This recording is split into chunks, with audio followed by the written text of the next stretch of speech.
श्रीमद्भगवद्गीता श्रीमद्भगवद्गीता ग्रंथाचं संक्षेपतः चिंतन आपण करत आहोत। त्यामध्ये आज 13वा अध्याय सुरू होत आहे। उच्चारण ओम श्री परमात्मने नमः। ओम श्री परमात्मने नमः। अथ त्रयोदशोऽध्यायः।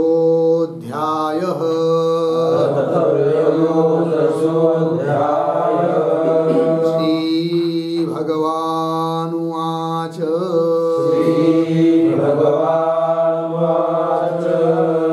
इदं शरीरं कौन्तेय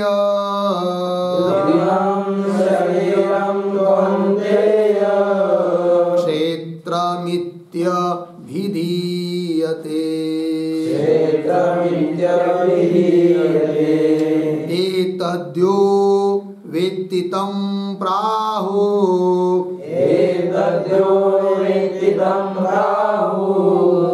क्षेत्रज्ञ इति तद्विदः। इदं शरीरं कौन्तेय क्षेत्रमित्यभिधीयते। एतद्यो वेत्ति तं प्राहुः क्षेत्रज्ञ इति तद्विदः। पदच्छेद। श्री भगवान उवाच इदं शरीरं कौन्तेय क्षेत्रम् इति अभिधीयते। एतत् यः वेत्ति तं प्राहुः क्षेत्रज्ञः इति तद्विदः। ठीक अन्वय। श्री भगवान उवाच कौन्तेय इदं शरीरं क्षेत्रम् इति अभिधीयते। यः एतद्वेत्ति, ही जी पंक्ती ना यह पासून पुढे थोडा अन्वय बदल। एतद् पाठीमाग यः वेत्ति तं पुढे क्षेत्रज्ञः इति तद्विदः प्राहुः। ठीक आहे बघा, मुख्य शीर्षक लिहून घ्या। श्लोक नंबर 1 ते 18। 1 ते 18। ज्ञानासह क्षेत्र व क्षेत्रज्ञाचा विषय। क्षेत्र व क्षेत्रज्ञाचा विषय।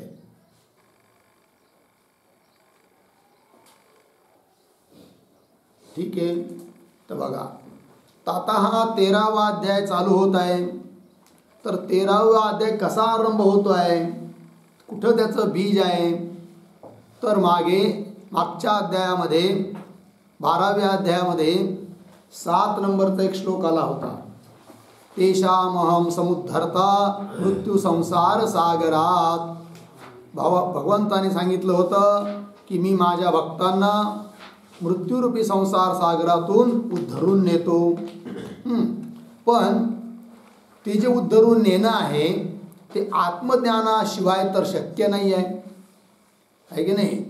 आणि म्हणून तत्वज्ञानाचा उपदेश त्या भक्तांना केला पाहिजे, तरच त्या भक्तांचा उद्धार होणार आहे। या दृष्टीने आता तत्वज्ञानाचं प्रतिपादन करण्यासाठी, तत्वज्ञानाचा उपदेश करण्यासाठी या अध्यायाला आरंभ केला जात आहे भगवंताच्या द्वारे। आणि म्हणून या अध्यायाला एक नाव आहे प्रकृती पुरुष विवेक अध्याय असंही याला म्हटलं जातं। या अध्यायामधून प्रकृती पुरुषाचा विवेक सांगितला जाणार आहे। मग आता तत्वज्ञान त्या माझ्या भक्तांना झालं पाहिजे, पण तत्वज्ञान होण्यासाठी आता काय प्रक्रिया अवलंबावी, तर मागे 7व्या अध्यायामध्ये 2 प्रकारची प्रकृती भगवंताने सांगितली होती। एक अपरा प्रकृती आणि दुसरी आहे परा प्रकृती, आहे की नाही। आणि त्या दोन्ही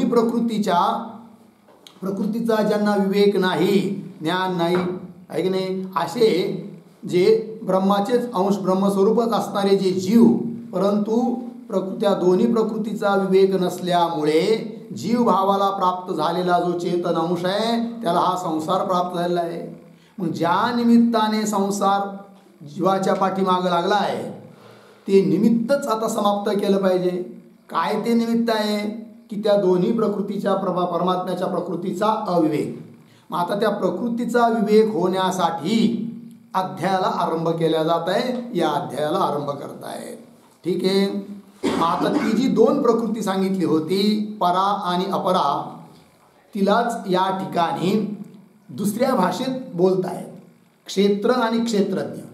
तिथं अपरा प्रकृती म्हणून जी सांगितली होती तीच इथं क्षेत्र म्हणून आहे आणि तिथं जी परा प्रकृती सांगितली होती तेच इथं क्षेत्रज्ञ म्हणून आहे. आणि म्हणून त्या दोन प्रकृतीचा विवेक सांगायचा आहे क्षेत्र क्षेत्रज्ञाच्या नावाने. मग त्या प्रकृतीचा विवेक झाला म्हणजे परमात्म्याचं स्वरूप काय आहे, जगताचं स्वरूप काय आहे, मी कोण आहे, हे साऱ्या गोष्टीचं ज्ञान होऊन अहम ब्रह्मास्मी या वृत्तीवर तो साधक आरूढ होईल. त्यावेळेस त्याच्या संसाराची निवृत्ती होईल. आणि म्हणून भगवंत आता आरंभ करतायत या अध्यायाला. तर आता या श्लोकाचा अन्वयानुसार अर्थ आपण पाहूया. तर या श्लोकात क्षेत्र आणि क्षेत्रज्ञ यांचं काय स्वरूप आहे ही गोष्ट सांगितल्या जात आहे. काय म्हणतात पहा. भगवान म्हणतात कौंतेय, हे कौंतेय अर्थात हे अर्जुना, इदम शरीरम क्षेत्रम इति अभिधीयते. अभिधीयते शब्दाचा अर्थ लिहा कथ्यते. हे जे शरीर आहे स्थूल शरीर तुमचं आमचं सर्वांचं की ज्याचं लक्षण केलं आहे भोगायतनम शरीरम, या शरीरालाच क्षेत्र असं म्हटल्या जातं आहे की नाही. जसं ज्याप्रमाणे क्षेत्र म्हणजे जमीन तिच्यामधून पीक उत्पन्न होतं त्याप्रमाणे तुमचं आमचं हे जे शरीर आहे या शरीरातून सुद्धा कर्म केल्या जातात आणि कर्मापासून पाप पुण्य उत्पन्न होतं आणि म्हणून या शरीराला नाव दिलं आहे क्षेत्र. ठीक आहे. पुढे एतत् यह व्यक्ती, आणि या क्षेत्राला जो व्यक्ती शब्दाचा अर्थ आहे विजानाती, जाणतो, ताम त्या जाणणाऱ्याला, क्षेत्रज्ञ इति तद्विद प्राहु, या क्षेत्राला जो जाणतो आहे तो झाला क्षेत्रज्ञ असं कोण म्हणतात. इथं शब्दाला आहे तद्विद. प्राहूचा करताय तद्विद. तद्विद शब्दाचा अर्थ लिहा क्षेत्र क्षेत्रज्ञयोः विवेकज्ञाः. क्षेत्र क्षेत्रज्ञयोः विवेकज्ञाः. क्षेत्र आणि क्षेत्रज्ञ यांचा विवेक ज्यांना झालेला आहे असे लोक, ज्ञानी लोक जीवात्म्याला क्षेत्रज्ञ असं म्हणतात. जीवात्मा हा झाला क्षेत्रज्ञ आणि देह वगैरे हे झाले क्षेत्र. ठीक आहे ना. आणखीन दुसऱ्या भाषेत जर सांगायचं झालं तर जे जे ज्ञेय आहे, ज्ञानाचा विषय आहे की नाही, ते झालं क्षेत्र आणि त्या क्षेत्राला जो जाणणारा आहे ज्ञाता तो झाला क्षेत्रज्ञ असा याचा अर्थ आहे. पुढे जाऊया. क्षेत्रज्ञं चापि मां विद्धि सर्वक्षेत्रेषु भारत. क्षेत्र क्षेत्रज्ञयोर्ज्ञानं यत्तज्ज्ञानं मतं मम. क्षेत्रज्ञं चापि मां विद्धि सर्वक्षेत्रेषु भारत. क्षेत्र क्षेत्रज्ञयोर्ज्ञानं यत्तज्ज्ञानं मतं मम. ठीक पदच्छेद. क्षेत्रज्ञं च अपि मां विद्धि सर्वक्षेत्रेषु भारत.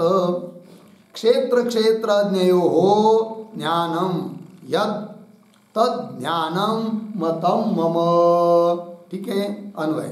भारत, हे भारत, सर्व क्षेत्रेषु अपि मां क्षेत्रज्ञं विद्धि यच्च क्षेत्र क्षेत्रज्ञयोः ज्ञानं तत् मम ज्ञानं मतं. ठीक आहे. अर्थ पहा. तर जीवात्मा आणि परमात्मा यांच्या एकतेचं निरूपण या श्लोकातून भगवंताच्या द्वारे केल्या जात आहे. काय म्हणतात भगवान. अर्जुनाला उद्देशून भगवंत म्हणतात, भारत हे अर्जुना, काय हो, सर्व क्षेत्रेष्वपि माम क्षेत्रज्ञम विद्धी माम माम परमेश्वरम.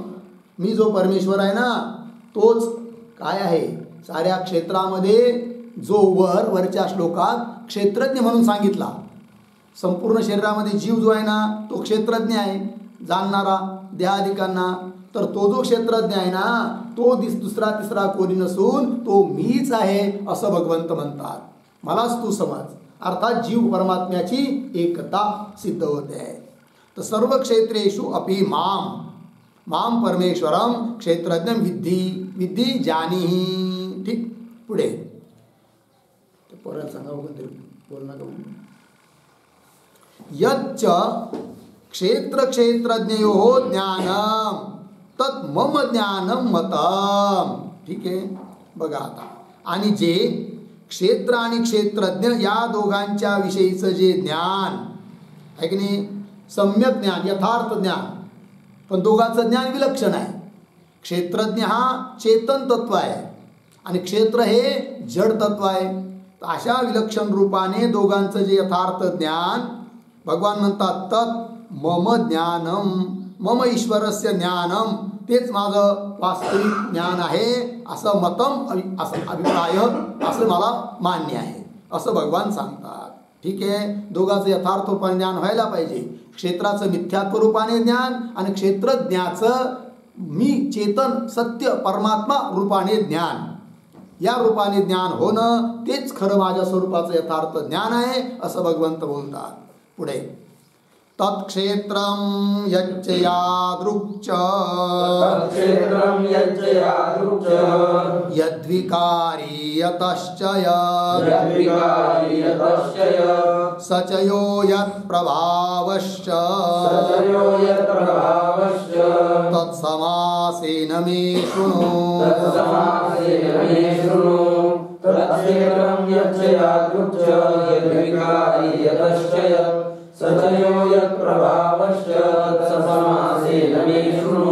ठीक, पदच्छेद. तत् क्षेत्रम यत् च यादृक् च यद् विकारी यतः च यत् स च यः यत् प्रभावः च तत् समासेन मे शृणु. अन्वय. यत् च इदं क्षेत्रम तत् यादृक् यद्विकारी यतः च यत् यः च सः यत् प्रभावः च तत् मे समासेन शृणु. ठीक आहे, काय सांगतायत भगवान, तर विकारसहित क्षेत्राचं आणि प्रभावासहित क्षेत्रज्ञाचं स्वरूप ऐकण्यासाठी भगवंत आज्ञा करतात या श्लोकातून. काय म्हणतात बघा आता. यत् च इदं क्षेत्रम, क्षेत्र म्हणून ज्याचा वर निर्देश केला आहे असं शरीररूप क्षेत्र. यच्च इदं क्षेत्रम तत्, ते क्षेत्र यादृक्, यादृक् म्हणजे जशा स्वरूपाचा आहे, ज्या धर्माने युक्त आहे, ऐक नाही, तत् शृणु, ते तू ऐक. आणखीन काय हो, यद्विकारी. ठीक आहे ना, यद्विकारी म्हणजे कोणत्या विकाराने ते युक्त आहे, अर्थात त्याचे कोणते विकार आहेत त्या, आणि त्या विकाराने कोणकोणत्या विकाराने ते युक्त आहे क्षेत्र, ते देखील तू ऐक. ठीक आहे ना, यद्विकारी. आणखीन काय, यतः च यत्, यत नाम यस्मात्, ज्या कारणापासून या क्षेत्राची उत्पत्ती होते ती गोष्ट देखील अर्जुना तू ऐक. हे झालं क्षेत्राच्या बाबतीतले प्रश्न. काय काय ऐकायचं आहे क्षेत्राच्या बाबतीतलं. आता क्षेत्रज्ञाचं. यह च सह, य म्हणजे जो क्षेत्रज्ञ म्हणून वर सांगितला तो कोण आहे ही गोष्ट देखील तू समजून घे. यह च सह. आणखीन यत् प्रभावः, आहे की नाही, अर्थात त्या क्षेत्रज्ञाचा जो प्रभाव आहे, अर्थात त्याच्या ज्या उपाधिकृत शक्ती आहेत ते देखील तू ऐकून घे. ठीक आहे ना. ज्या प्रभावाने क्षेत्रज्ञ युक्त आहे तो प्रभाव देखील कोणता आहे हे देखील तू ऐक. आहे की नाही.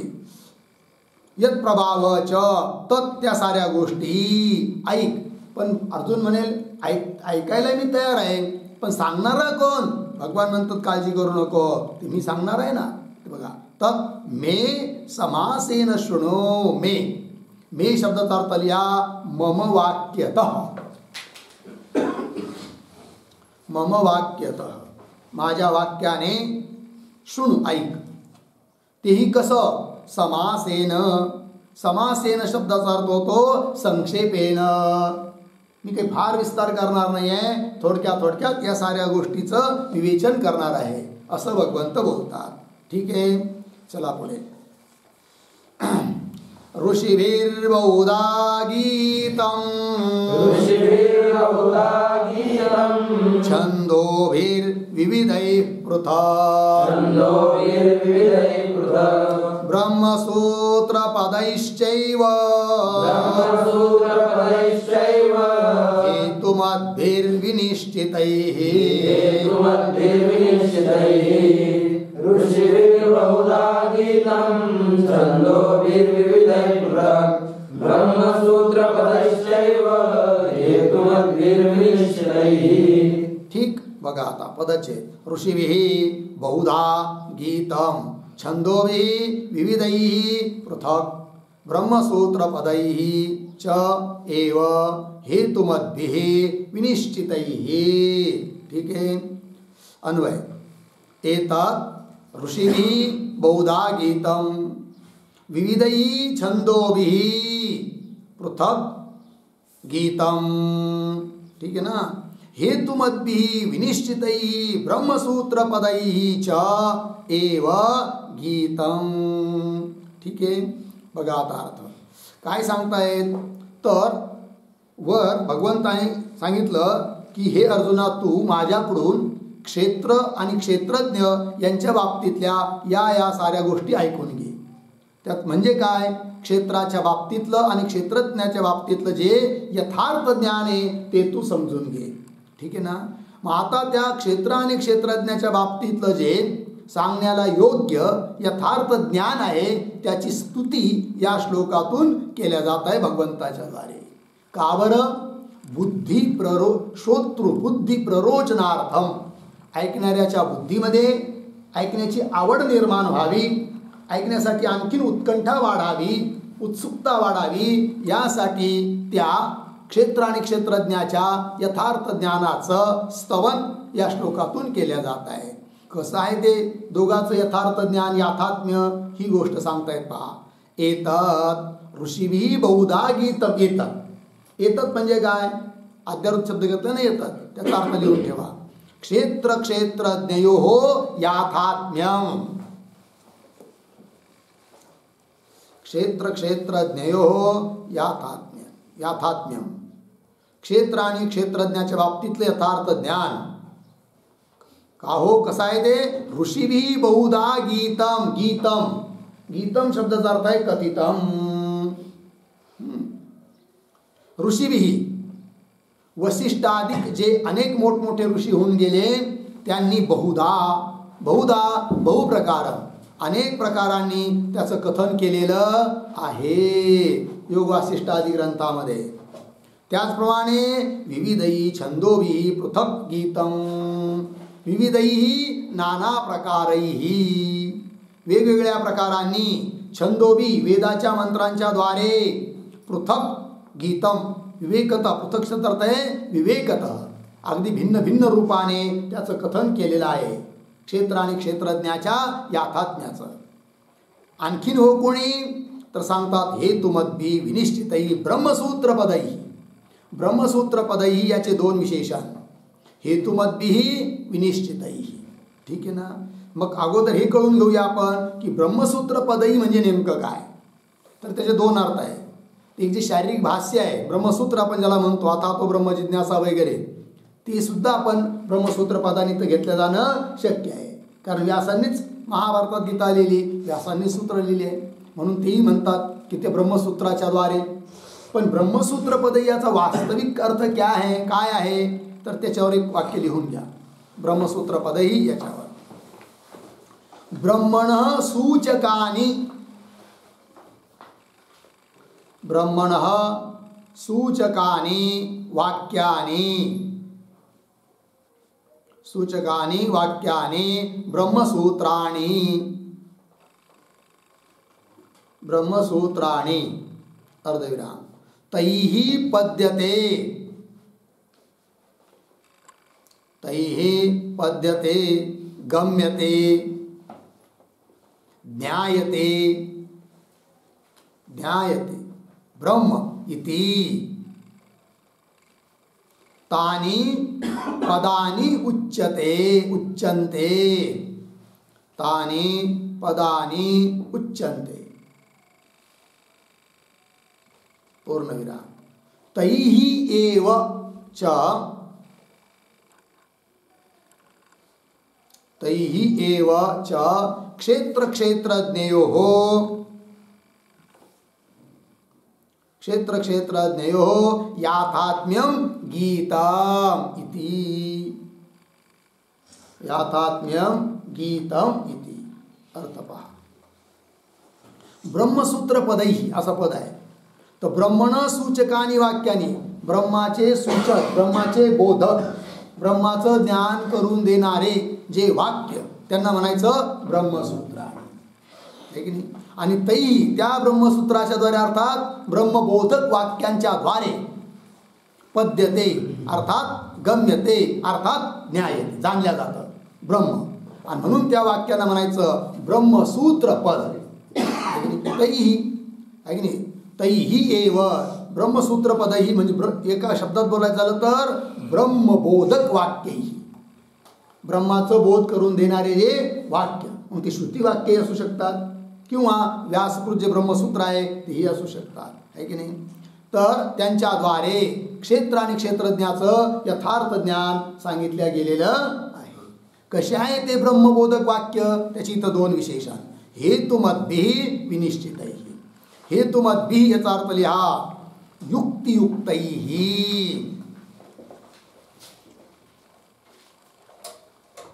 युक्तियुक्तैः, युक्तीने युक्त अशा त्या वाक्यांच्या द्वारे. आणखीन कसे ते वाक्य ब्रह्मसूत्र पदरूप वाक्य तर विनिश्चितैः, विनिश्चितैः याचा अर्थ लिहा असंदिग्धार्थ प्रतिपादकैः, असंदिग्धार्थ प्रतिपादकैः,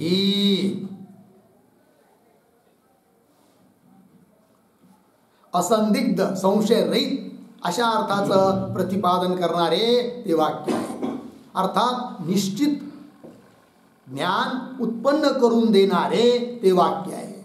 आणि त्यांच्याद्वारे सुद्धा प्रकृती पुरुषाचं यथार्थत्व सांगितल्या गेलेलं आहे. आणि म्हणून ते जाणणं आवश्यक आहे, कारण ते जाणल्याशिवाय ब्रह्मज्ञान होणं शक्यच नाही आहे असा त्याचा अर्थ. पुढे जाऊया. महाभूतान्यहंकारो बुद्धिरव्यक्तमेव च इंद्रियाणि दशैकञ्च पंचचेन्द्रियगोचराः.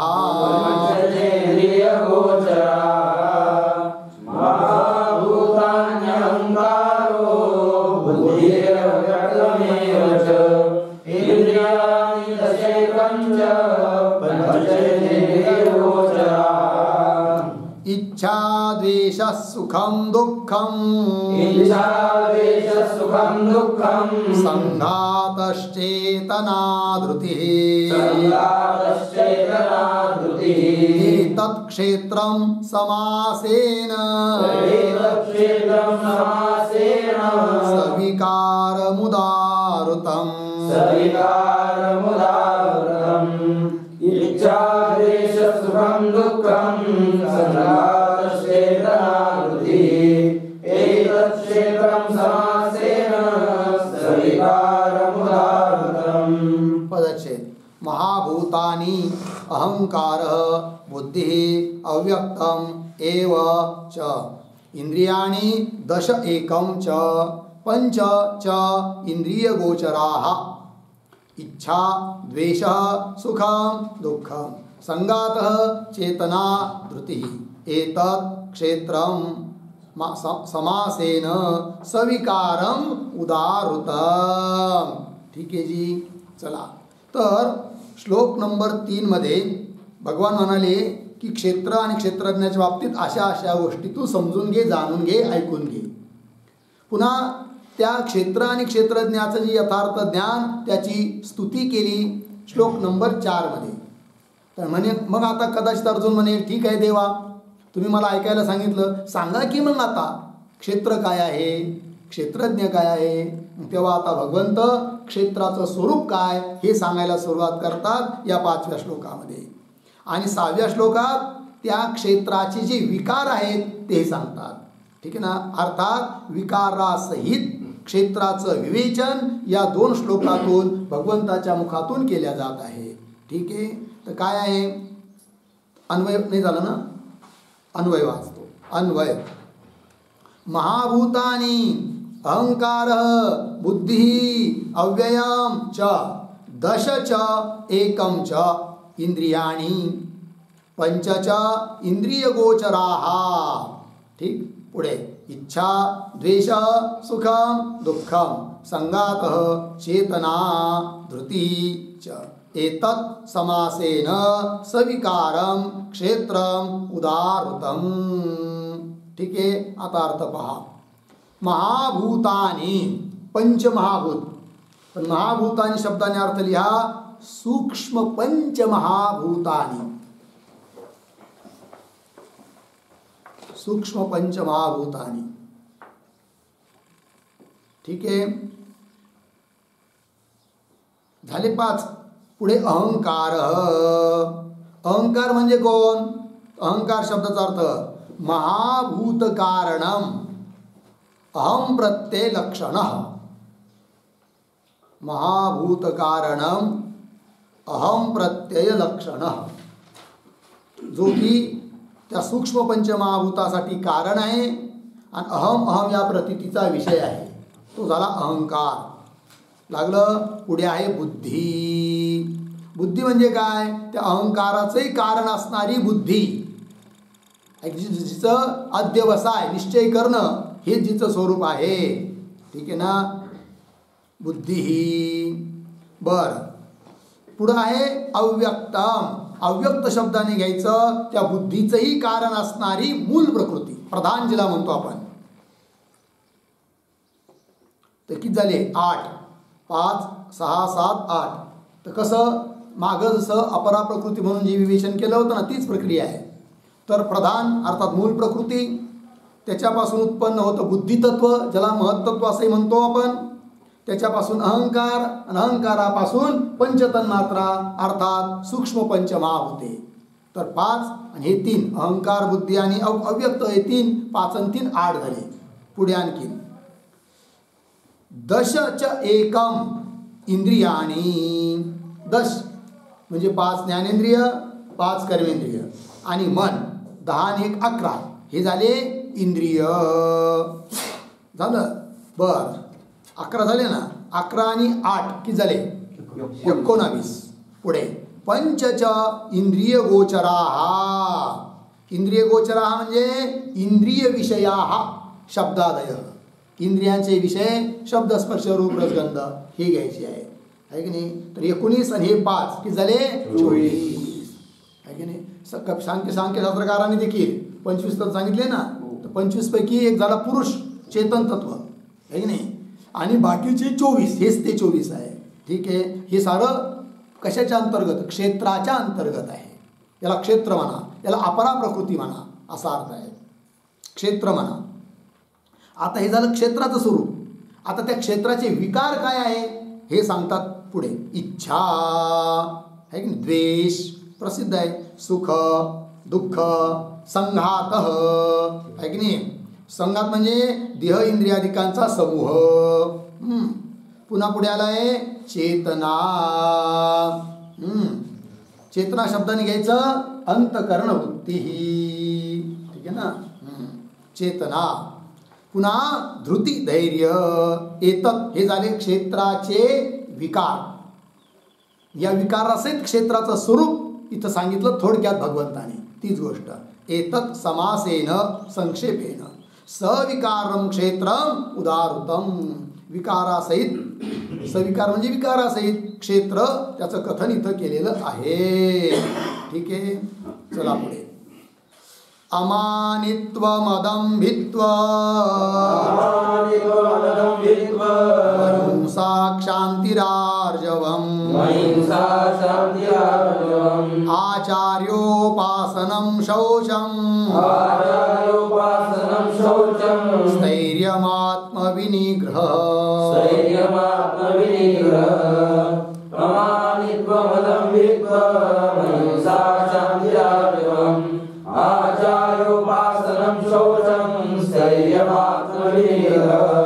इंद्रियार्थेषु वैराग्य अनहंकार एव च जन्म मृत्यु जरा व्याधि दुःख दोषानुदर्शनम् इंद्रियार्थेषु वैराग्य अनहंकार एव च जन्म मृत्यु जरा व्याधि दुःख दोषानुदर्शनम् असक्तिरनभिष्वङ्ग पुत्रदारगृहादिषु नित्यं च समचित्तत्वम् इष्टानिष्टोपपत्तिषु असक्तिरनभिष्वङ्ग पुत्रदारगृहादिषु नित्यं च समचित्तत्वम् इष्टानिष्टोपपत्तिषु मयि चानन्ययोगेन भक्तिरव्यभिचारिणी विविक्तदेशसेवित्वा मरतिर्जनसंसदि मयि चानन्ययोगेन भक्तिरव्यभिचारिणी विवेकदेशसेवित्वा मरतिर्जनसंसदि. विवेक झाला ना. अध्यात्म ज्ञान नित्यत्वम् तत्त्वज्ञानार्थ दर्शनम् एतज्ज्ञानमिति प्रोक्त मज्ञानं यदतोऽन्यथा अध्यात्मज्ञान नित्यत्वं तत्त्वज्ञानार्थ दर्शनम् एतज्ज्ञानमिति प्रोक्तं ज्ञानं यदतोऽन्यथा. ठीक आहे. आता पदच्छेद पहा.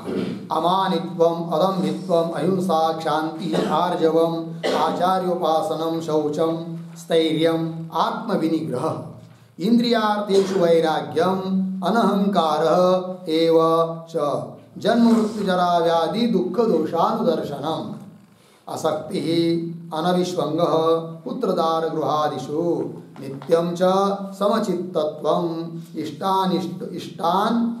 इष्टानिष्टोपपत्तिषु उपपत्तिषु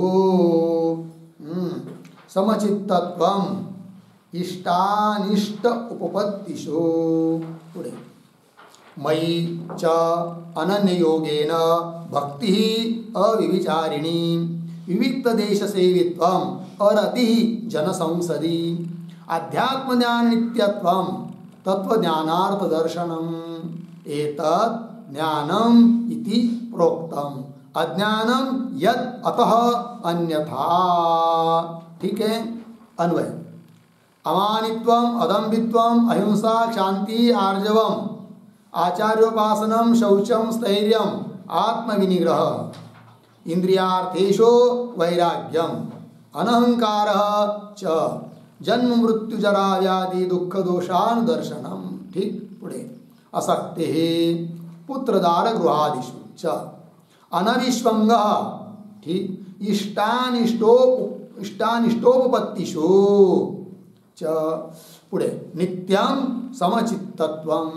झालं. पुढे. मयि च अनन्ययोगेन अविविचारिणी भक्तिः विविक्त देश सेवित्वम जनसंसदी अरती झालं. अध्यात्म ज्ञान नित्यत्वम तत्वज्ञानार दर्शनम एतद एव ज्ञानम इति प्रोक्तम अतः यद अन्यथा तद अज्ञानम. ठीक आहे. बघा आता तर वरच्या 5व्या आणि 6व्या श्लोकामध्ये क्षेत्राचं स्वरूप आणि क्षेत्राचे विकार सांगितले आणि क्षेत्राच्या बाबतीत सांगितलं. त्याच्यानंतर क्षेत्रज्ञ काय आहे हे सांगायला पाहिजे. पण क्षेत्रज्ञाचं स्वरूप न सांगता दुसरंच काहीतरी भगवान सांगत आहे. काय सांगत आहे? ज्या क्षेत्रज्ञाचं विवेचन पुढे करायचं आहे. ज्ञेयम यत्तत् प्रवक्ष्यामि इत्यादी श्लोकांच्या द्वारे क्षेत्रज्ञाचं स्वरूप सांगायचं आहे. पण ते करण्याकरिता जी साधनं असावे लागतात त्या साधनांचा विचार या श्लोकातून केला जात आहे. 7व्यापासून तर 11व्या श्लोकापर्यंत. आणि ज्ञानाची ही साधनं आहेत म्हणून या साधनाला सुद्धा ज्ञान शब्दाचा प्रयोग इथं केला गेलेला आहे. हेच ज्ञान आहे. या 4-5 श्लोकातून सांगितलं. ज्ञान आहे म्हणजे काय? ज्ञानाचे साधन आहे. ज्ञानाचे साधनं म्हणून याला देखील ज्ञान म्हणायचं असा अर्थ आहे. मग कोण कोण आहे ते ज्ञानाची साधनं की जे 7व्यापासून 11व्या श्लोकापर्यंत सांगितले आहे ते आता इथं सांगितलं जात आहे. त्यापैकी 7व्या श्लोकामध्ये त्या ज्ञानाच्या साधनापैकी अमानित्व वगैरे 9 साधनांचा विचार 9 गुणांचा विचार आहे. ठीक आहे. आणि 8व्या श्लोकात त्या ज्ञानाच्या अनेक साधनापैकी अहंकाराचा भाव आणि वैराग्य यांच्याविषयी कथन आहे. नाही. त्याच्यानंतर पुढे 9व्या श्लोकामध्ये आसक्तीचा अभाव आणि चित्ताची समता हे सांगितलं जात आहे. पुढे 10व्या श्लोकात ज्ञानाच्या साधनापैकी अविविचारण्यासी भक्ती आणि एकांत देशाचं सेवन या साधनांचा विचार केला जात आहे. आणि त्यानंतर 11व्या श्लोकामध्ये त्या ज्ञान साधनामधील निधिध्यासनाचं वर्णन केलं जात आहे. ठीक आहे ना. आणि हे जे ज्ञान साधना आहेत त्याच्याहून विपरीत विरुद्ध असे जे गुण ते अज्ञान आहे याचाही निर्देश या 11व्या श्लोकातून भगवंत करत आहे. तर एक शब्दाचा अर्थ थोडा बघूया. तर अमानित्वम या शब्दाचा अर्थ लिहा स्वगुण श्लाघा राहित्यम. स्वगुण श्लाघा राहित्यम. स्वगुण श्लाघा राहित्यम. ठीक आहे. अमानित्व काय असतं माहिती का? बऱ्याचदा असं घडतं की आपल्या ठिकाणचे गुण आपण प्रगट करण्याचा प्रयत्न करतो आणि त्याने स्वतःला सन्माननीय समजून घेत असतो. तर असं समजणं ते झालं मानित्व, कोणत्या तरी अभिमानाने युक्त. आणि हे कसं आहे? अमानित्व आहे की नाही. आपल्या कोणत्याच गुणाने आपल्याला प्रगट न करणे, आपल्या गुणांच्या द्वारे आहे की नाही आपली स्तुती व्हावी अशी अपेक्षा न ठेवणे यालाच म्हणायचं काय? अमानित्व. ठीक आहे ना. पुढे कसं हो? अदंभित्व आहे की नाही. अदंभित्व म्हणजे काय? अदंभित्व म्हणजे दंभित्वाचा अभाव. पण दंभित्व दंभ काय आहे ते पण लक्षात आलं पाहिजे. म्हणून त्याचा अर्थ लिहा स्वधर्म प्रगटीकरणम दंभित्वम. स्वधर्म प्रगटीकरणम दंभित्वम तद अभाव अदंभित्वम. तद अभाव अदंभित्वम. ठीक आहे. स्वतःच्या ठिकाणी असणारे धर्म त्याचं प्रगटीकरण करणं याला म्हणायचं काय? दंभ. आणि त्याचा अभाव अदंभित्व. अहिंसा माहितीच आहे. शांती क्षमाशीलता. आर्जवम. आर्जवम शब्दाचा अर्थ लिहा अवक्रता म्हणजेच रुजुभाव, अंतकरणाची सरळता. काही लोक अत्यंत सरळ अंतकरणाचे असतात, छलकपट नसतं आहे की नाही. त्याला म्हणायचं आर्जवम रुजुभाव आहे की नाही. आणि काही लोकांचं खूप असतं पदापदाला खोटंही बोलणार, दुसरंच काहीतरी सांगणार, दुसरंच काहीतरी बोलणार, दुसरं काहीतरी विचार करणार, छलकपट. तसं नाही आहे की नाही. आर्जवम असलं पाहिजे. पुढं आचार्योपासनम याचा अर्थ लिहा सद्गुरु सेवा. आचार्य म्हणजे गुरु, उपासना म्हणजे सेवा, सद्गुरु सेवा एका शब्दात. शौचम. शौच म्हणजे पवित्रता. आतही पवित्र असलं पाहिजे, बाहेरही पवित्र असलं पाहिजे आहे की नाही. आंघोळ वगैरे रोज केली पाहिजे, आहे की नाही? ती बाह्य पवित्रता आहे की नाही? राग द्वेष नाही, आतली पवित्रता आहे शौचम. स्थैर्यम, स्थैर्यम शब्दाचा अर्थ आहे स्थिर भाव, चित्ताची अचंचलता, स्थिर भाव. पुढे आत्मविनिग्रह, आत्मविनिग्रह शब्दाचा अर्थ लिहा शरीर संयम,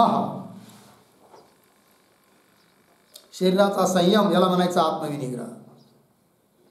झालं. पुढे जाऊया. इंद्रियार्थेषु वैराग्यम, इंद्रियांचे जे अर्थ इंद्रियांचे विषय त्या संबंधी वैराग्य असलं पाहिजे, ज्ञानाचं साधन आहे. पुढे अनहंकार, अहंकाराचा अभाव. आणखीन पुढे जन्म मृत्यू जरा व्याधी दुःख दोषानुदर्शनम, आहे की नाही? जो आपला जन्म होतो, जन्म झाल्यावर मृत्यू, मध्ये येणारी व्याधी, जरा म्हणजे बुढापा म्हातारपण, व्याधी आदिव्याधी रोग राई, जरा व्याधी, आहे की नाही? या सर्वांच्या बाबतीत काय पाहायचं? दुःख आणि दोष याचं अनुदर्शन करायचं, अनुशीलन करायचं, चिंतन करायचं की नको रे बाबा आपल्याला पुन्हा जन्म घेत असताना किती दुःख आहे. जन्म आला, मृत्यू आला, मध्ये म्हातारपण आलं, अनेक प्रकारचे रोग आले, आहे की नाही? तर प्रतिदिन रोज चिंतन करणं याला म्हणायचं अनुदर्शन. कशाचं चिंतन? दुःख आणि दोषाचं, या साऱ्यामध्ये जन्माधिकामध्ये. बरं. पुढे आसक्ती, आसक्ती शब्द आहे, दोन शब्द, आसक्ती आणि असक्ती, दोन्हीचा विरुद्ध अर्थ आहे की नाही? आसक्तीचा अभाव म्हणजे असक्ती. असक्ती शब्दार्थ आहे प्रीती त्याग, आसक्ती नसणं. ठीक आहे ना? कुठं पुढे दिलंय? पुत्र दार गृहादिषु. पुत्र दार म्हणजे स्त्री, घर आदी शब्दाने सारेच घ्यायचे. मित्र, घर, दार, परिवार सारे त्यांच्याविषयी काय असू नये? आसक्ती असता कामा नये. ठीक. आणखीन काय हो पुढे दिलाय? अनविश्वंग. ठीक आहे ना? अनविश्वंग शब्दाचा अर्थ होतो अभिश्वंग अभाव, अभिश्वंगाचा अभाव. अहो म्हणे पण अभिश्वंगाचा अभाव म्हणजे अनविश्वंग, पण ते अनविश्वंग कळण्यासाठी अभिश्वंग काय आहे हे तर कळलं पाहिजे ना. ठीक आहे ना? तर ध्यान द्या. अनविश्वंग याला एका शब्दात आपण लिहायचं ठरलं तर अध्यासातिरेक अभाव. थोडं विस्तारपूर्वक लिहूया, थांबा, लिहा. पुत्रादीनां सुखे दुःखे,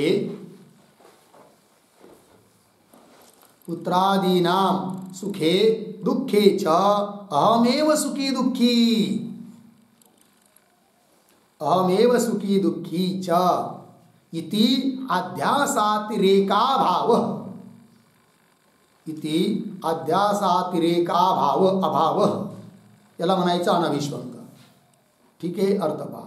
अभिश्वंग म्हणजे काय? अध्यास अतिरेक. इतका अध्यास करून घेतो मनुष्य, आहे की नाही?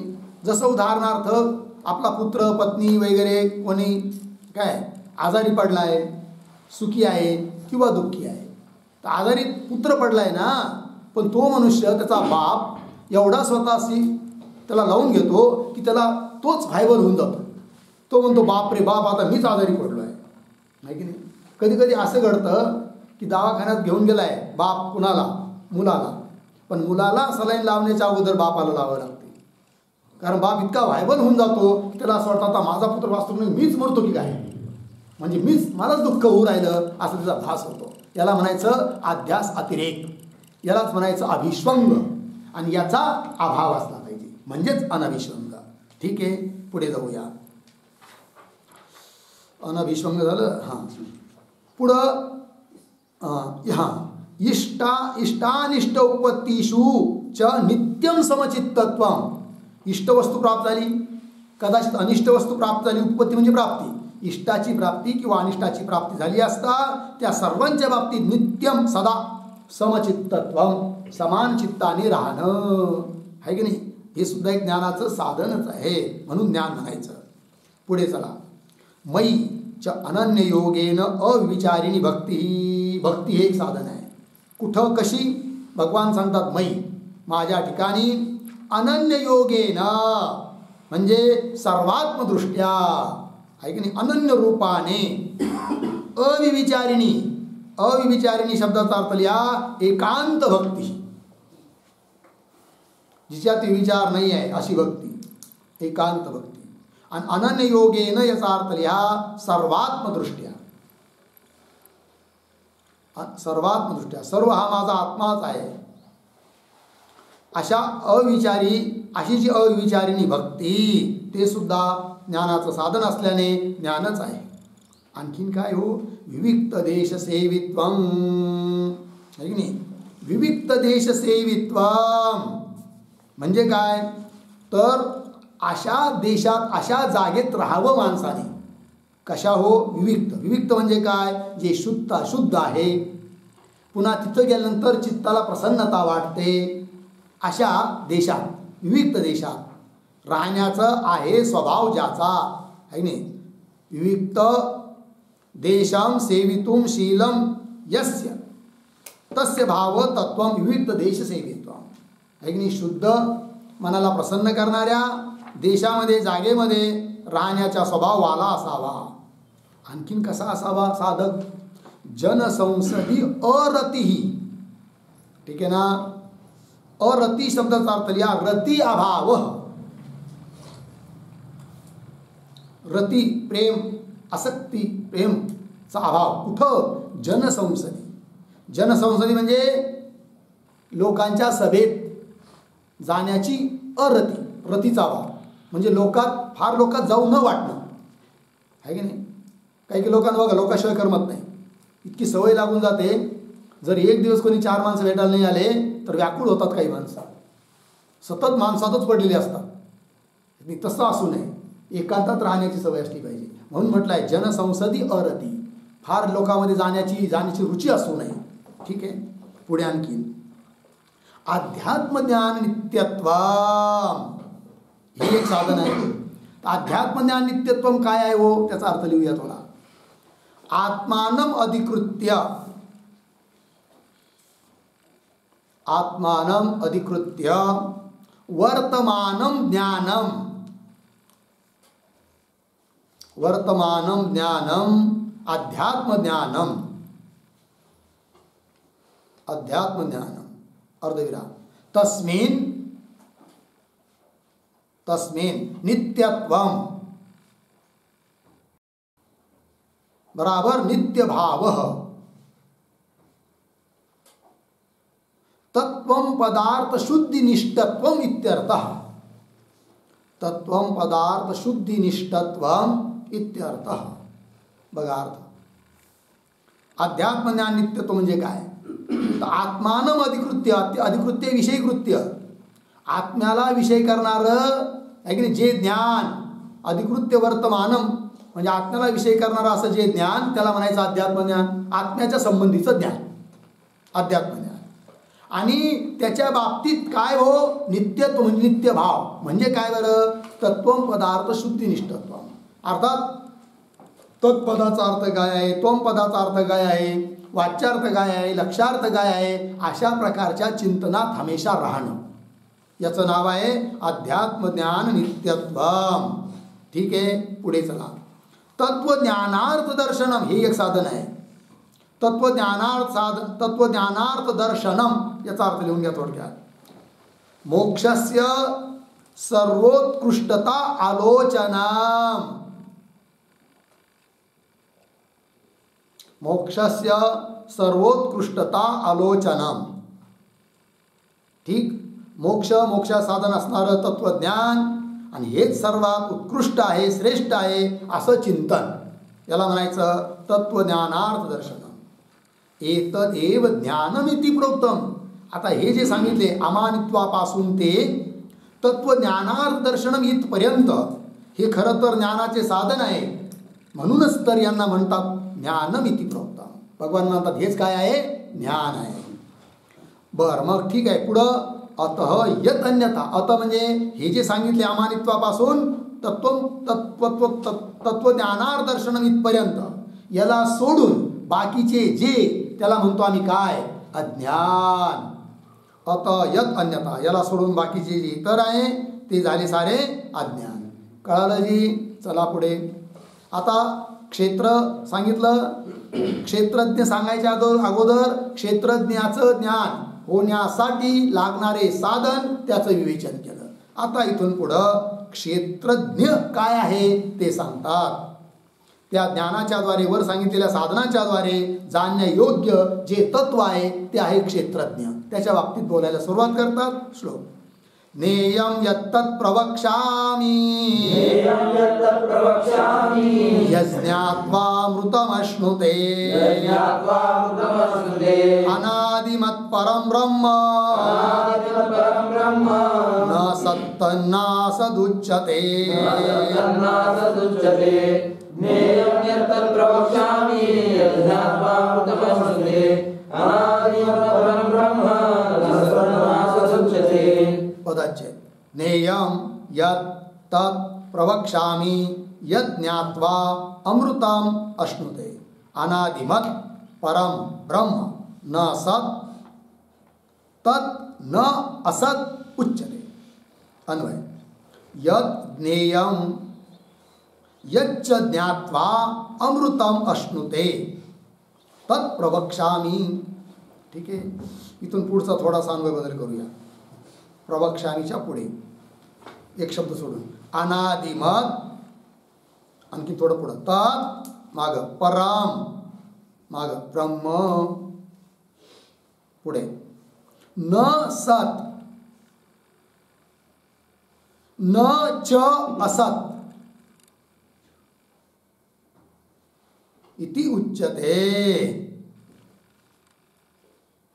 ठीक आहे, अर्थ पहा. यद ज्ञेयम म्हणजे वर जे सांगितले साधन आहे त्या साधनांच्या द्वारे जे जाणण्याला योग्य आहे की नाही, परमात्मा तत्व क्षेत्रज्ञ. कसं ते यज्ञ ज्ञात्वा, आणि ज्याला जाणला असता फल प्राप्त होतं मोठं. कोणतं? अमृतम अश्नुते. अमृतम शब्दाचा अर्थ लिहा मोक्षम. अश्नुते प्राप्नोती, ज्याला जाणला असता मोक्षाची प्राप्ती होते. तत्प्रवक्ष्यामि, ते मी आता सांगणार आहे असं भगवंत बोलतात. काय आहे ते तत्व? तर सांगतायत काय की अनादिमत, बरोबर, तत् परम ब्रह्म. कोण आहे ते क्षेत्रज्ञ? या साधनाच्या द्वारे जाणण्याला योग्य ते असं आहे की जे आहे अनादिमत. अनादिमत म्हणजे काय बरं? आदिमत न भवती इति अनादिमत. जे आदी, आदी म्हणजे कारण, ज्याला कोणी कारणच नाही, जे कशापासून उत्पन्न होत नाही, आहे की नाही, त्याला म्हणायचं काय? अनादिमत. दोन शब्द, आदिमत अनादिमत. आदिमत म्हणजे कारणवाला, शरीर कारणवाला आहे, घट त्याचं कोणीतरी कारण आहे. पण क्षेत्रज्ञ जो आहे परमात्मा, त्याला कोणी उत्पन्न केलेलं नाही, तो अनादी आहे, अनंत आहे, म्हणून त्याला नाव आहे अनादिमत, आहे की नाही.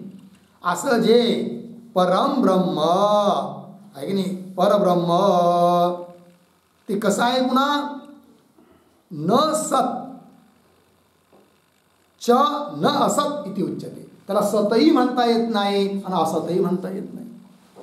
सत असताच्या पलीकडचं आहे ते. अहो म्हणे कसं काय काय काही कळत नाही बा मला ब्रह्माचं काय बा ते, कसं काय आहे नाही. ठीक आहे, असत नाही असं म्हणा तुम्ही, पण नेहमी तुम्ही सांगता की सत मात्र एकच आहे ब्रह्म, आहे की नाही. सत शब्दाचं वाच्य कोण आहे? परमात्मा आहे. आणि तर म्हणतात की ते सतही नाही असतही नाही. आता काय समजायचं पुन्हा, आहे की नाही. तर तसं नाही. इथल्या सत शब्दाचा अर्थ काय आहे आणि असत शब्दाचा अर्थ काय आहे हे कळून घेऊ, म्हणजे लक्षात येईल ते ब्रह्म सत आणि असताच्या पलीकडचं कसं आहे. तर लिहून घ्या एक वाक्य.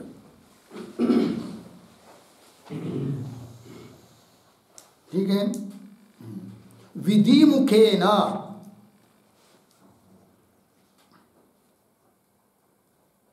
विधिमुखेन प्रमाणस्य विषयः, प्रमाणस्य विषयः सत् शब्देन उच्यते. सत् शब्देन उच्यते, पूर्णविराम. पुढे निषेधस्य विषयः तो, निषेधस्य विषयः तो असत् शब्देन उच्यते. असत् शब्देन उच्यते. पूर्णविराम. इदं तु तदुभय विलक्षणम.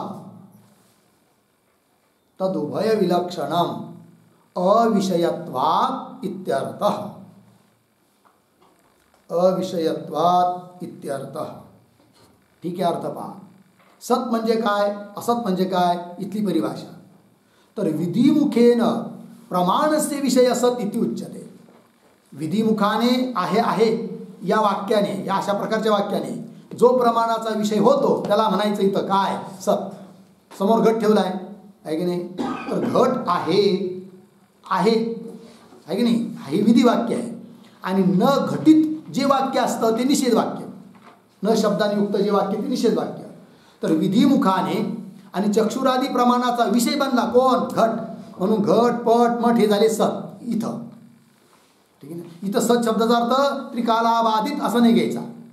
मग इथं सतची परिभाषा केली आहे. विधिमुखाने प्रमाणाचा जो विषय बनतो त्याला म्हणायचं सत. बरं, म्हणे असत काय मग, निषेधस्य विषयत्व. असत निषेधाचा विषय आहे की नाही. जसं घट समोर नसेल आपण काय म्हणतो, घटः नास्ति, हे झालं निषेध वाक्य. आणि त्याचा विषय कोण, घटाचा अभाव आहे की नाही, तो झाला असत. तर निषेधस्य विषय तो असत शब्देन उच्यते. पण परमात्मा कसा आहे, या दोन्हीच्या पलीकडचा आहे. अर्थात विधी वाक्याच्या द्वारे तो प्रमाणाचा विषय नाही आणि निषेध वाक्याचाही तो विषय बनत नाही. कशाचाच तो विषय बनत नाही, अविषयत्वात. आणि म्हणून तो कसा आहे, सत म्हणता येत नाही त्याला, असतही म्हणता येत नाही. म्हणून भगवंत म्हणतात सत असताच्या पलीकडचा आहे. ठीक आहे ना. चला पुढे जाऊया. आता एक क्षेत्रज्ञ कसा आहे, परमात्मा म्हणजे क्षेत्रज्ञ आहे. कारण भगवंताने सांगितलं होतं साऱ्या देहामध्ये राहणारा जो आत्मा आहे, प्रत्येक तत्व, ते क्षेत्रज्ञ आहे आणि ते मीच आहे, म्हणजेच परमात्मा आहे. मग त्या परमात्म्याच्या बाबतीतलं विवेचन आता चालू झालं. अर्थात क्षेत्रज्ञाचं स्वरूप भगवान समजून सांगत आहे. ठीक, जाऊया पुढे. कसं आहे आणखीन ते, सर्वतः पाणिपादं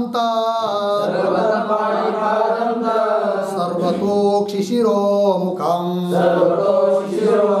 सर्वतः श्रुतिमल्लोके सर्वमावृत्य तिष्ठति.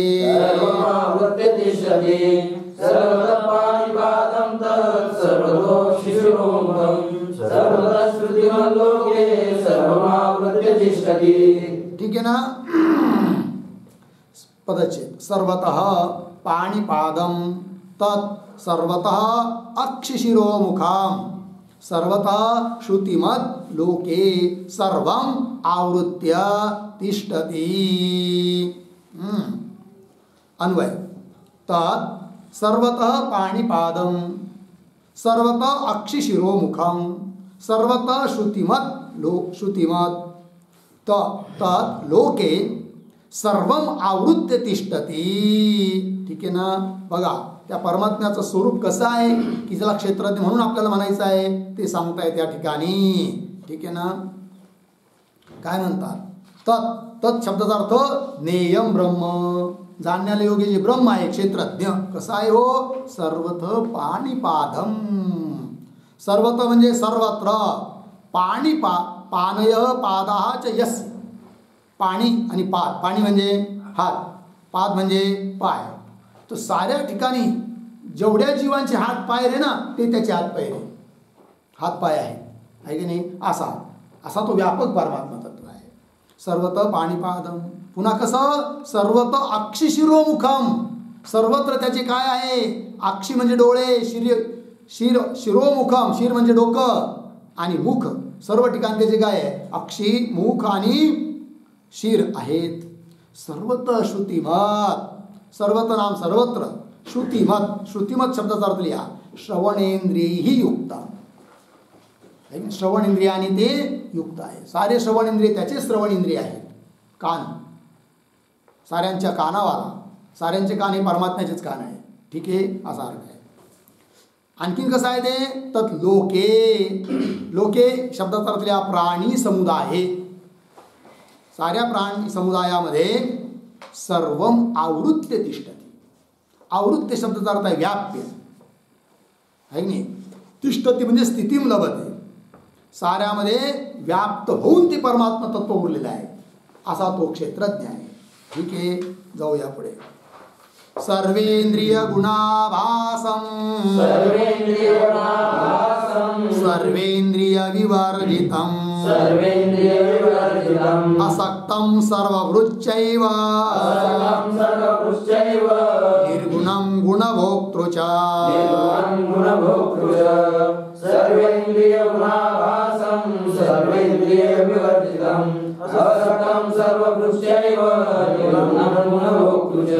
ठीक पदच्छेद सर्वेंद्रिय गुणाभासम सर्वेंद्रिय विवर्जितम असक्तं सर्वभृत च एव निर्गुणं गुणभोक्तृ च अन्वय तात सर्वेंद्रिय गुणाभासम सर्वेंद्रिय विवर्जितम असक्तं च सर्वभृत एव निर्गुणं च गुणभोक्तृ च विद्यते.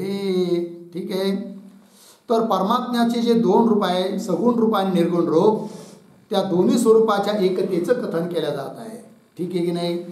उपाधीला घेऊन सगुण उपाधी हटवली तर तोच परमात्मा काय आहे निर्गुण. दोन्ही एकच आहे की नाही. उपाधी लागली म्हणून त्याला सगुण म्हणायचं एवढंच फक्त. पाहता ते परमतत्व कसं आहे. सर्वेंद्रिय गुणाभासम हे विशेषण आहे त्याचे सारे. सर्वेंद्रिय विवर्जितम हे सारे एक विशेषण आहे. एका एकाचा विचार करू तर सर्वेंद्रिय गुणाभासम म्हणजे काय बरं. तर सारे जे चक्षुराधिक इंद्रिय आहे आणि त्या इंद्रियांचे जे गुण म्हणजे काय वृत्ती त्या इंद्रियाची जी रूप रसाकारादी वृत्ती त्या वृत्तीमध्ये तत्तदाकारेण त्या रूपाने जे भासित होतं वृत्तीमध्ये असं ते परमात्मा तत्व आहे. ठीक आहे ना. सर्वेंद्रिय गुणाभासम लागला अर्थाजी. चला सर्व इंद्रियांच्या गुणांच्या आभासाने ते युक्त आहे. आणखीन सर्वेंद्रिय विवर्जितम पण असं असलं तरी त्याला मग इंद्रिय आहेत का हो. नाही काहीच नाही त्याला कोणतंच इंद्रिय नाही आहे. साऱ्या इंद्रियांनी ते रहित आहे आणि साऱ्या इंद्रियांच्या गुणामध्ये तेच प्रतीतीला येत आहे. सर्वेंद्रिय विवर्जित आहे की नाही. बरं आणखीन कसं आहे ते असक्तम अर्थात संगशून्यम त्याला कशाचाच लेप लागत नाही अर्थात निर्लेप आहे आकाशाप्रमाणे ते परमात्मा तत्व. आणखीन कसं आहे सर्वभृत एव निर्गुणम. सर्वभृत शब्दाचा अर्थ लिहा. सर्वं बिभर्ति इति सर्वभृत. सर्वं बिभर्ति इति सर्वभृत बराबर सर्वस्य आधारभूतम. सर्वस्य आधारभूतम जे सर्वांचं पालन पोषण करतं त्याला म्हणायचं सर्वभूत अर्थात सर्वांचा आधारभूत आहे ते. आणि असं असलं तरी कसं आहे निर्गुणम सत्वादी गुणरहितम कोणताच गुण त्याच्या ठिकाणी नाही आहे. सत्वगुण नाही रजोगुण नाही तमोगुण नाही कोणताच नाही. आणि निर्गुण असलं तरी पण गुणभोक्तृच्या आहे की नाही. गुणभोक्तृ याचा अर्थ लिहा. गुणानाम सत्वादीनाम भोक्तृ. गुणानाम सत्वादीनाम भोक्तृ बराबर पालकम.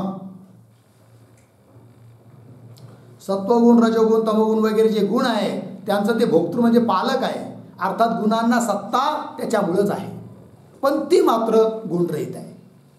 कोण परमात्मा तत्व. कळलं. चला आणखीन कसं आहे होते बहिरंतश्च भूतानां अचरं चरमेव च सूक्ष्मत्वात् तद्विज्ञेयं दूरस्थं चान्तिके च बहिरन्तश्च भूतानां अचरं चरमेव च सूक्ष्मत्वात् तद्विज्ञेयं दूरस्थं चान्तिके च. ठीक. सर्वात्म रूपाने आता परमात्म्याच्या व्यापकतेचं कथन करतात. पदच्छेद बहिः अन्तः च भूतानां अचरं चरम एव च सूक्ष्मत्वात् तत् अविज्ञेयं दूरस्थं च अन्तिके च तत्.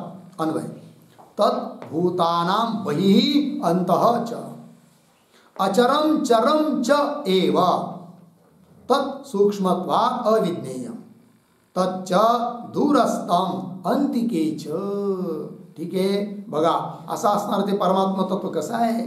भूतानाम बहिही अंतच, या सर्व प्राणी मात्रांच्या काय बाहेरही आहे आणि आतही आहे. आत बाहेर भरून उरलेला आहे. जसं सोन्याचा एखादा अलंकार बनवला तर काय ते सोनं कुठं आहे त्या अलंकारात, त्या अलंकाराच्या वरून आहे का मध्ये आहे. आत बाहेर सोनंच सोनं आहे, सोन्याशिवाय दुसरं काहीच नाही, सोनंच आहे. त्याप्रमाणे सर्व काही परमात्माच आहे, म्हणून आत बाहेर नाही, सर्व काही परमात्माच आहे हा अर्थ. आणखीन अचरम चरम च एव आहे की नाही. अचरमचा अर्थ होतो स्थावर आणि चरम म्हणजे जंगम. च एव म्हणजे काय बरं, संपूर्ण प्राणी मात्र हे काय आहे ते ब्रह्मच आहे की नाही. कारण कार्य हे कारण स्वरूप असतं. चर अचर सावर जंगम जेवढं म्हणून आहे ते सर्व कार्य आहे आणि त्या सर्वाचं कारण कोण आहे ब्रह्म. आणि कार्य हे कारणाहून अतिरिक्त नसतं, म्हणून चर आचर जेवढं म्हणून आहे ते सर्व तो परमात्माचा आहे. बरं मग का हो तो घटाप्रमाणे जाणला जातो का म्हण नाही का. सूक्ष्मत्वात, तत् सूक्ष्मत्वात. सूक्ष्मत्वात शब्दाचा अर्थ आहे रूपादिरहितत्वात. रूपाधिक त्याच्या ठिकाणी गुण नसल्यामुळे अविज्ञेय, स्पष्ट घटाधिकाप्रमाणे तो जाणला जात नाही. बरं म्हणे मग तो परमात्मा राहतो कुठं, किती दूर आहे म्हणे. तो त्याला काय सांगावं आता. पाहिलं तर तो दूर पण आहे आणि पाहिलं तर अत्यंत जवळ, नुसता जवळ नाही आहे, अत्यंत जवळ आहे. जी वस्तू आपल्याहून भिन्न असावी जवळ असावी तिला म्हणता येतं लय जवळ आहे म्हणून, पण ते आपलं स्वरूपच आहे की नाही. त्याला म्हणायचं अत्यंत अत्यंत अत्यंत अत्यंत जवळ, नवे नवे ते आपलं स्वरूपच. बघा तच्च दूरस्थम अंतिकेच. अंतिके शब्दाचा अर्थ आहे नित्यम सन्निहितम. अंतिके याचा अर्थ आहे नित्यम सन्निहितम, नित्य सन्निहित आहे.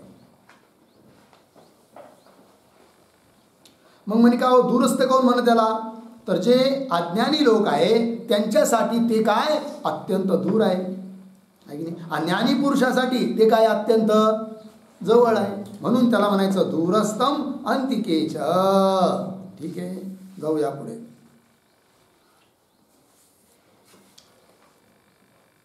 अजून राहिले काही धर्म नाही, पुढचा श्लोकच राहिला. हां झाले पर्यंत 15वा श्लोक झाला. 16वा. अविभक्तं च भूतेषु विभक्तमिव च स्थितं भूतभर्तृ च तज्ज्ञेयं ग्रसिष्णु प्रभविष्णु च. अविभक्तं च भूतेषु विभक्तमिव च स्थितं भूतभर्तृ च तज्ज्ञेयं ग्रसिष्णु प्रभविष्णु च. ठीक पदच्छेद. अविभक्तं च भूतेषु विभक्तम इव च स्थितं भूतभर्तृ च तज्ज्ञेयं ग्रसिष्णु प्रभविष्णु च. ठीक आहे. आणखीन सांगतात त्या परमात्म्याच्या बाबतीत तो कसा आहे म्हणून. तर परमात्म्याच्या सर्वव्यापी स्वरूपाचं कथन केलं जात आहे. बघा आता अन्वय. अविभक्तम च तात,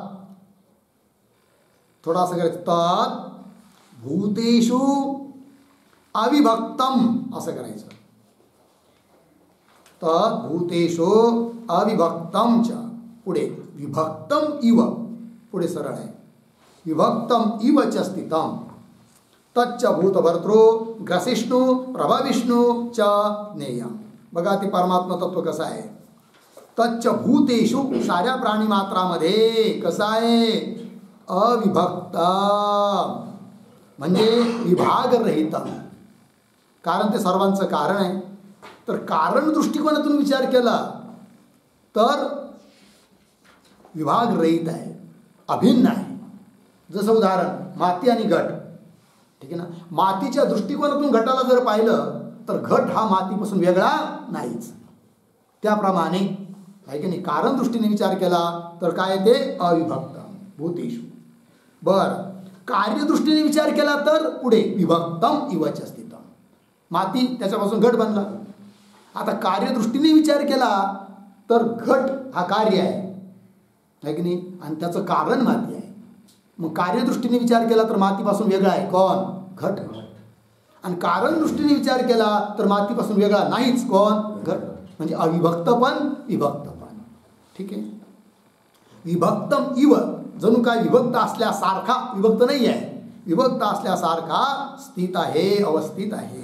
ठीक आहे. आणखी तच्च, ते ज्ञेयस्वरूप ब्रह्म कसा आहे पुन्हा? भूतभर्तृ. भूतभर्तृ म्हणजे काय? प्राणी मात्रांचा पोषक आहे स्थिती कालामध्ये, आहे की नाही? प्राणी मात्रांचा पोषक आहे. भूतभर्तृ याचा अर्थ लिहून घ्या. भूतानां भर्तृ, भूतानां भर्तृ बराबर पोषकम स्थिती काले. स्थिती कालात तो प्राणी मात्रांचा पोषक आहे. बर, आणखीन ग्रसिष्णू, प्रभविष्णूच ज्ञेयम. ग्रसिष्णू, ग्रसिष्णू याचा अर्थ लिहा. प्रलय काले ग्रसनशीलम. प्रलय कालामध्ये तो साऱ्या भूतांचा काय करतो? ग्रास करून टाकतो, साऱ्यांना खाऊन टाकतो, खतम करतो. झालं.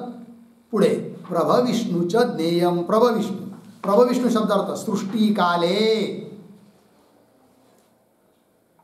नाना कार्यात्मना प्रभवनशीलम. नाना कार्यात्मना प्रभवनशीलम. ठीक आहे. म्हणजे सृष्टिकाला स्थितिकालामध्ये अनेक कार्यरूपाने, आहे की नाही, कार्यात्मना प्रभवन उत्पन्न करणारा आहे. ठीक आहे ना. हे झालं आहे सृष्टिकाले. तीन गोष्टी झाल्या. स्थितिकाल, आहे की नाही, सृष्टिकाल म्हणजे उत्पत्तीचा काल, एक स्थितिकाल आणि एक प्रलय काल. तिघामध्ये तीन कार्य, आहे की नाही. तर स्थितिकालात प्राणी मात्रांचा पोषण करताय. उत्पत्ती काला, सृष्टिकाल म्हणजे उत्पन्न करता प्रभविष्णू, म्हणजे उत्पत्ती कालामध्ये नाना कार्यरूपाने सर्व पदार्थांना, प्राण्यांना उत्पन्न करणार आहे. आणि प्रलय कालामध्ये सर्वांचा ग्रास करणार आहे. असं ते तत्व आहे. ज्ञेयम. पुढे जाऊया. ज्योतिषामपि तज्ज्योति तमसः परमुच्यते ज्ञानं ज्ञेयं ज्ञानगम्यं हृदि सर्वस्य विष्टितम्. ज्योतिषामपि तज्ज्योति तमसः परमुच्यते ज्ञानं ज्ञेयं ज्ञानगम्यं हृदि सर्वस्य विष्टितम्. ठीक है. पदच्छेद. ज्योतिषाम अपि तज्ज्योति तमसः परम उच्यते ज्ञानम ज्ञेयम ज्ञानगम्यम हृदय सर्वस्य. तिथं धिष्ठितम झालं ना, विष्टितम असं पाहिजे. तसं धिष्ठितम असाही काही ठिकाणी पाठ आहे. मुख्य पाठ विष्टितम असा आहे.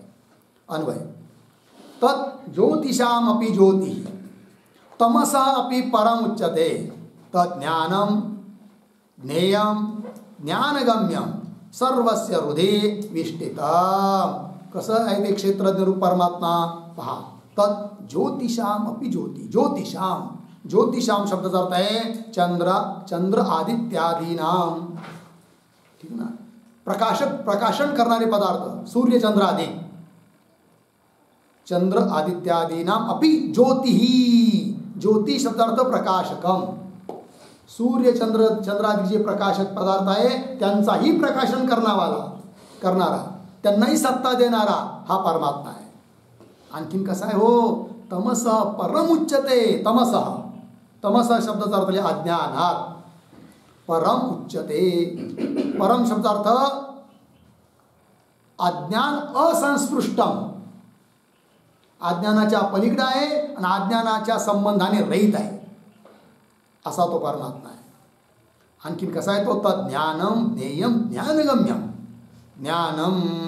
ज्ञानम शब्दाचा अर्थ तदेव बुद्धिवृत्तौ अभिव्यक्तम. आहे की नाही. ज्ञान म्हणजे काय. तोच परमात्मा बुद्धिवृत्तीमध्ये अभिव्यक्त आहे म्हणून त्याला म्हणायचं ज्ञान. पुन्हा तोच आहे ज्ञेय. ज्ञेय म्हणजे काय तर लिहा. तदेव रूपाद्याकारेण ज्ञेयम. रूपादी विषय रूपाने तोच ज्ञेय आहे. आणखीन पुन्हा ज्ञानगम्यम, ज्ञानेन गम्यम ज्ञानगम्यम, ज्ञानाच्या द्वारे तो जाणला जातो. इथं ज्ञान शब्दाने काय, अमानित्वम अदंभित्वम इत्यादिकापासून जे सांगितले आहे ज्ञानाचे साधन, की ज्याला ज्ञान म्हणून उल्लेख केला आहे, ते सर्व ज्ञान साधन त्याच्याद्वारे तो प्राप्त होण्याला योग्य आहे, म्हणून त्याला म्हटलं ज्ञानगम्यम. आणखीन कसा आहे हो तो, सर्वस्य हृदि विष्टितम, सर्व प्राणी मात्रांच्या हृदयामध्ये विष्टितम. विष्टितम शब्दाचा अर्थ लिहा, नियंत्रितया स्थितम, नियंत्रितया स्थितम, सर्वांचा नियमन करतो या रूपाने तो साऱ्यांच्या हृदयात स्थित आहे, अधिष्ठान रूपाने सर्वांच्या हृदयात स्थित आहे. ठीक आहे, पुढे इति क्षेत्रम तथा ज्ञानम, ज्ञेयं चोक्तं समासतः, मद्भक्त एतद्विज्ञाय मद्भावायोपपद्यते. इति क्षेत्रं तथा ज्ञानं ज्ञेयं चोक्तं समासतः मद्भक्त एतद्विज्ञाय मद्भावायोपपद्यते. इति क्षेत्रं तथा ज्ञानं ज्ञेयं च उक्तं समासतः मद्भक्तः एतद्विज्ञाय मद्भावाय उपपद्यते. अन्वय इति क्षेत्रं तथा ज्ञानं ज्ञेयं च मया समासतः उक्तम् एतद्विज्ञाय मद्भक्तः मद्भावाय उपपद्यते. अर्थ पहा, इति इति म्हणजे एवं. आतापर्यंत वर सांगितल्यानुसार भगवान म्हणतात काय, क्षेत्र, क्षेत्र कुठून कुठपर्यंत, महाभूतानी पासून तर धृतीपर्यंत, मध्ये 2 श्लोकात सांगितलं होतं ना ते क्षेत्र. तथा ज्ञानम, अमानित्व, इथून तर तत्वज्ञानार्दर्शनम, इथपर्यंत जे ज्ञानाचे साधन सांगितले, पण ज्ञानाचे साधन म्हणून त्याला ज्ञान म्हणायचं, ते ज्ञानही सांगितलं. पुन्हा ज्ञेयम, मग पुढं अनादिमत परम ब्रह्म, इथपासून तर या श्लोकापर्यंत आहे की नाही, काय सांगितलं आहे, ज्ञेयम, जाणण्याला योग्य असणारं ब्रह्म, अनादिमत परम ब्रह्म इत्यादी हे सारं समासत नाम संक्षेपाने उत्तम. तर अशा रीतीने भगवान म्हणतात, या थोड्याशा श्लोकातूनच मी थोडक्यात क्षेत्रही सांगितलं, ज्ञानही सांगितलं आणि ज्ञेयही सांगितलं. एतद विज्ञाय, आणि या साऱ्या गोष्टीला जो जाणतो, तो जाणणारा असा जो माझा भक्त आहे, तो काय होतो, मद्भावाय उपपद्यते. ठीक आहे ना, मद्भावाय याचा अर्थ लिहा, ब्रह्मत्वाय, ब्रह्मत्वाय.